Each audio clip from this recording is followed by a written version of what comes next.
Hi, ఈ వీడియోలో మనం ఫ్యాక్టర్ కాస్ట్కి మార్కెట్ ప్రైస్కి ఉన్న డిఫరెన్స్ తెలుసుకుందాం. ఓకే, ఇంకొక సెపరేట్ వీడియో చేస్తాను, దానిలో ఫ్యాక్టర్ కాస్ట్కి బేసిక్ ప్రైస్కి, ఫ్యాక్టర్ కాస్ట్ వర్సెస్ బేసిక్ ప్రైస్కి. ఓకే, సో దాని డిఫరెన్స్ ఎక్స్ప్లెయిన్ చేస్తాను. But as of now let's look into the difference between factor cost and market price.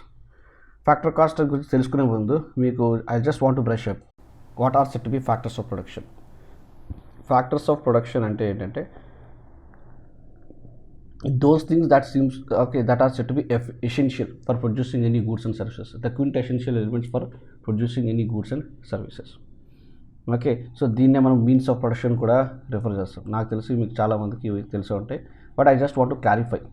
So మనకున్న పర్సెప్షన్ ఏంటంటే జనరల్గా ఫ్యాక్టర్స్ ఆఫ్ ప్రొడక్షన్ కింద ల్యాండ్, లేబర్, క్యాపిటల్, ఎంటర్‌ప్రెన్యూర్‌షిప్ అంటాం.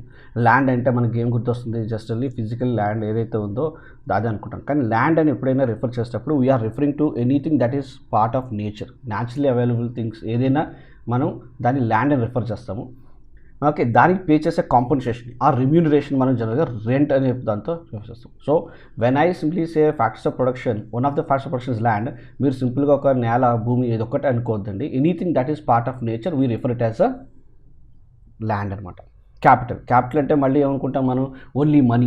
Okay, invest చేయడానికి ఎంతైతే క్యాపిటల్ కావాలో, ఏదైతే ఇన్వెస్ట్మెంట్ మనీ రిక్వైర్డ్, దాన్ని మనం క్యాపిటల్ అని చెప్పి అనుకుంటాం. But capital refers to anything that is man made factor. అంటే ఏమవచ్చు? ఒక మెషిన్ కావచ్చు, టెక్నాలజీ కావచ్చు, ఒక ఐడియా కావచ్చు. So anything that is man made we refer it as a capital. Labour అంటే హ్యూమన్ ఫ్యాక్టర్. ఓకే, సో ఈ labour could be skilled labour, semi skilled labour, unskilled labour, but this human factor మనం లేబర్గా refer చేస్తాం. The compensation we pay them or the remuneration they get paid is what we call a wages. క్యాపిటల్కి వచ్చేటప్పుడు మనం we refer it with interest అనమాట. Entrepreneur. Okay, so entrepreneur ఎందుకు అంటే land, labour, capital అంటే కావాలి. ఓకే, సో జమీన్ ఉండాలి, లేదంటే I mean to say okay అలాగే ధనం, మూలధనం ఉండాలి, ఇవన్నీ కావాలి. కానీ ఎంటర్‌ప్రెన్యూర్ ఎంతవరకు important? Why do we consider? ఎందుకు అంత ఇంపార్టెన్స్ ఇస్తాం అంటే ఒక సింపుల్ ఎగ్జాంపుల్. మార్క్ జుకర్బర్గ్ లేకపోతే ఫేస్బుక్ ఉండేదా? లేదు కదా. జెఫ్ బెజోస్ లేకపోతే అమెజాన్ ఉండేదా? ఉండేది కాదు. Isn't it? సో రిసోర్సెస్ ఎంత ఉన్నది అనేది ముఖ్యం కాదు. ఆ రిసోర్సెస్ని మొబిలైజ్ చేసి దాని నుంచి ఒక అవుట్పుట్ ప్రొడ్యూస్ చేయగల ఒక ఎంటర్‌ప్రెన్యూర్‌షిప్ స్కిల్స్, ఒక మేనేజ్మెంట్ స్కిల్స్, ఒక ఎంటర్‌ప్రెన్యూర్‌షిప్ స్కిల్స్ ఉంటేనే ఒక ఎకానమీ అనేది ప్రోగ్రెస్ అవుతుంది. ఇప్పుడు జనరల్గా చూసారని మీరు, రష్యా ఉంది. That's the country that has been blessed huge amount of natural resources. వాళ్ళకున్న ఆయిల్ రిసోర్స్ కావచ్చు, గ్యాస్ సప్లై రిసోర్స్ కావచ్చు, ఏ న్యాచురల్ రిసోర్స్ చూడొచ్చు. మీరు యూఎస్ కన్నా, మిగతా ఏ దేశం కన్నా, జపాన్తో, సౌత్ కొరియాతో పోలిస్తే Russia has enormous resources. But ఎప్పుడైనా మీరు రష్యన్ ఎకానమీ గురించి ఎవరైనా సరే డిబేట్ కానీ, ఎవరైనా మాట్లాడగానే చూసారా? లేదు. సో ఏంటంటే వాళ్ళకి ఎవ్రీథింగ్, ల్యాండ్ ఉంది, లేబర్ ఉంది. Okay, in fact they do also have certain amount of capital maybe. But what is very much lacking in Russia is the entrepreneurship skills. Okay, so enterprising skills, because ఏదైనా ఒక economic progress మనం ఎలా measure చేస్తామంటే the economic activity that is taking place in a country. So మనందరికీ ఉన్న perception ఏంటంటే okay, country that has more amount of resources has a great potential become richest country. ఇప్పుడు చూడండి, నార్త్ కొరియా ఉంది, south Korea ఉంది. North కొరియాకి, south కొరియాకి మీరు find చేసే major difference ఏంది? వాళ్ళ పాపులేషన్ కావచ్చు, కల్చర్ కావచ్చు, లాంగ్వేజ్ కావచ్చు, రిసోర్స్ కావచ్చు, both happens to part of Korean peninsula. Okay, climatic condition కావచ్చు, ఫిజియోగ్రఫిక్ కండిషన్ కావచ్చు, ఈ రెండింటిలో కూడా అబ్సల్యూట్లీ ఏ చేంజ్ లేదు. బట్ నార్త్ కొరియా ప్రోగ్రెస్ కానీ, North Korea state of economy I mean development కానీ, సౌత్ కొరియా డెవలప్మెంట్ కానీ మీరు కంపేర్ చేస్తే నాకకి నాగలోకానికి ఉన్న తేడా ఉంటుంది. అంటే ఏంటి? The economic wellbeing of a country doesn't depend only resources, natural resource or human resource. It depends upon the total economic activity that takes place. The total economic activity that takes place in a country. అందుకే చిన్న దేశాలు, Singapore, Switzerland, వాటికున్న resources మనకున్న రిసోర్సెస్తో పోల్చుకుంటే వాటికున్న resources completely negligible. But why they are really prospering, they are far better than India? ఎందుకంటే it's not the resources that only matters. What matters is the total economic activity that takes place in this country. So I hope you understood what is the factors of production and what is a factor income or remuneration that is paid to factors of production, what called factor income, rent, wages, interest and profits. Okay, so now let's go ahead and understand the difference between factor cost and market prices. Okay, simple example తీసుకొని మీకు explain చేస్తా. Let's say here are the factors of production. Let's say households. Okay, the owners of the factors of production. These are the households who owns the factors of production. The one who owns land, and some people are ready to work labor, and the one who is ready to lend money, capitalist, and an entrepreneur. So ఈ entrepreneur, okay, let's say ఒక కంపెనీని flow చేస్తాడు. Let's say entrepreneur is nothing. Imagine ఒక HPCL అనే company. Okay, మనకి ఈ ఎగ్జాంపుల్లో ఇది government own కాదు, ఒక ప్రైవేట్ ఓన్ కంపెనీ అనుకుందాం. And who ones this? The entrepreneur. okay, in this country happened to set up a company called Hindustan Petrochemicals Limited. And ఇప్పుడు as of now ఈ example వరకు దీని ఒక ప్రైవేట్ కంపెనీ అనుకుందాం. ఎవరు సెటప్ చేశారండి? ఈ అనే పర్సన్ సెటప్ చేశాడు. సో హెచ్పిసిఎల్ జనరల్గా ఏం ప్రొడ్యూస్ చేస్తుంది? ఇది మార్కెట్లో క్రూడ్ ఆయిల్ కొని ఓకే మనకి రిఫైండ్ ఆయిల్ అవుతుంది. అంటే it's an oil marketing company. They purchase crude oil from the markets or the import, okay, they purchase from the upstream companies ONGC, GAIL నుంచి కొనుక్కొని వాళ్ళు ఏం చేస్తారు? రిఫైన్ చేసి అమ్ముతారు. అంటే ఆయిల్ మార్కెటింగ్ కంపెనీస్ అంటారు generally. So to produce petrol, imagine this HPCL employs the services of these factors of production. Okay, so company ఒకటే ఓకే ఆయిల్ ప్రొడ్యూస్ చేయలేదు కదా గాల్లోంచి. So it needs the resources. So it employs the factors of production, employs the services of these factors of production. And when you employ the services of these factors of production, you need to pay them back. You need to compensate them. ఎవరో కూడా ఫ్రీగా పనిచేయరు కదా, మీరే కూడా ఎందుకు petrol produce చేస్తారు? You are selling it in the market and making money. So when you are employing the service of this factors of production, you got to compensate them. You need to pay them some remuneration. The remuneration that is paid in return for the services employed is what is called factor income అంటాం, లేదా factor payments. Payment ఎవరు చేస్తుంది? Company చేస్తుంది. And who is receiving that payments? These people. And the total payments that these are receiving in return for the services they are rendering to the company is what we call as a factor income. Factor income. So ఏ రూపంలో okay income సంపాదిస్తారు? Rents రూపంలో కానీ, veg రూపంలో కానీ, interest రూపంలో కానీ, profits. So మీరు అనుకోవచ్చు ప్రాఫిట్ అనేది కంపెనీ కదా సంపాదించేది. అవును, ఈ కంపెనీ కూడా this is owned by a person by name ఈ కదా entrepreneur is and data.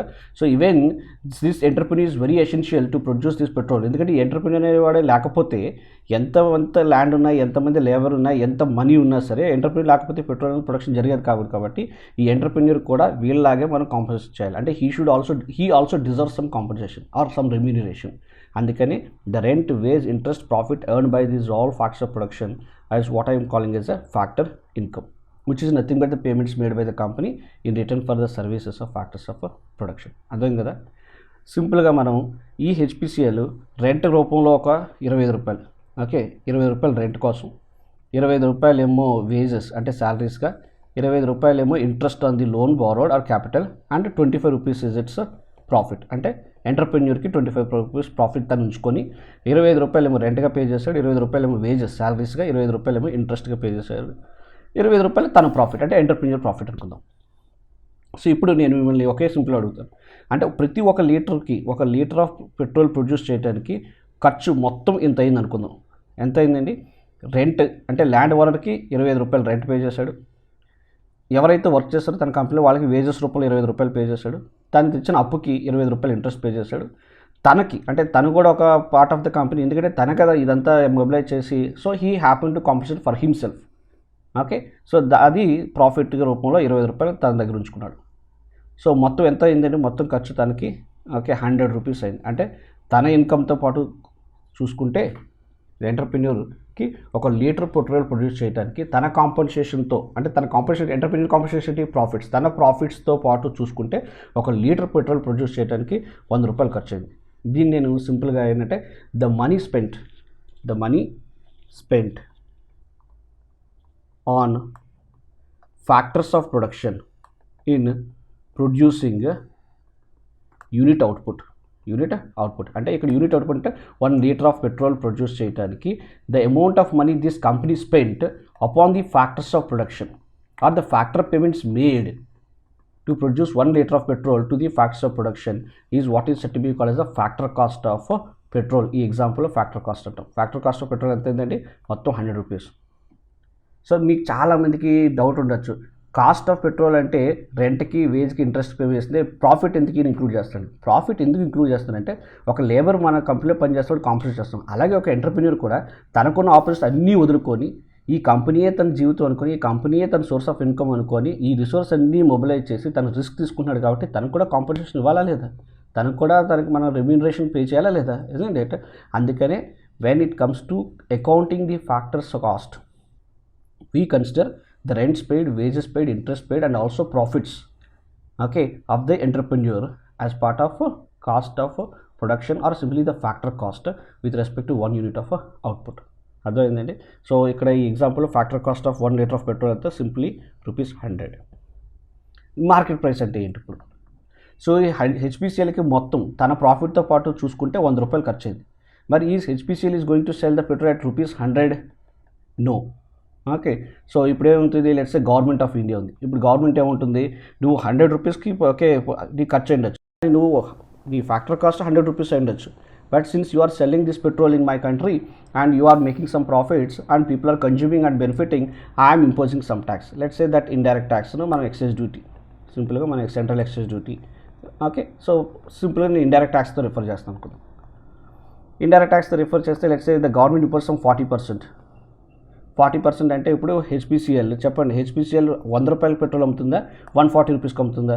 HPCL now has to sell this petrol at a market price of ₹100, which is the factor cost plus the indirect taxes, because indirect taxes is 40 rupees. Okay, sorry, this is 40 rupees and this is what I consider as an indirect tax. ఈ 40 rupees add చేసి మొత్తం ₹140కి okay కన్జ్యూమర్కి అమ్ముతుంది.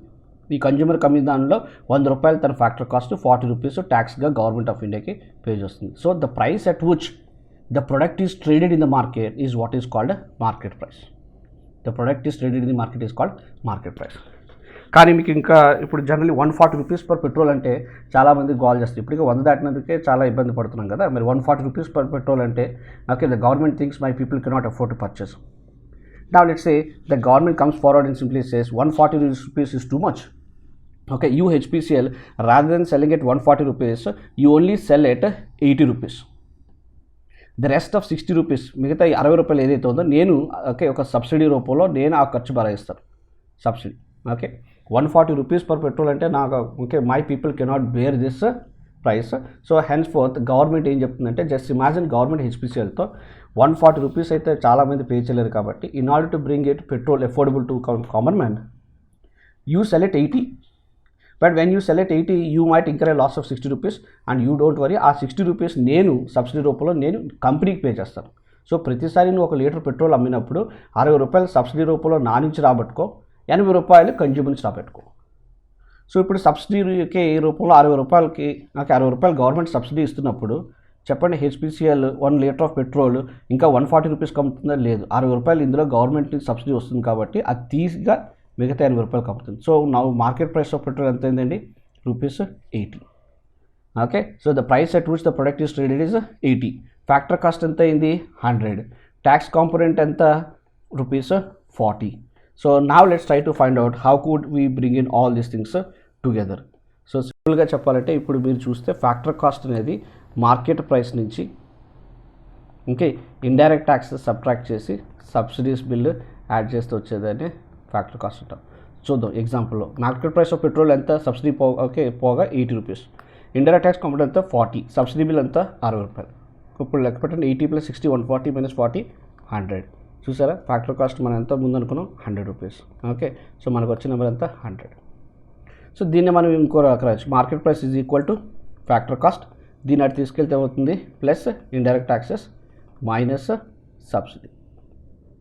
So factor cost ఎంత? 100 rupees. Indirect tax ఎంత? 40 minus subsidy ఎంత? 60. Okay, so market price ఎంత అవుతుంది? 80. అవును కదా, పెట్రోల్ ఎంతకు సేల్ అవుతుంది? ₹80. So this is the relation between factor cost and market prices. ఏమైనా డౌట్ ఉంటే ఇంకా మీరు you could just post it in the comment section. ఓకేనా? Thank you. This entrepreneur, I'm sorry, by.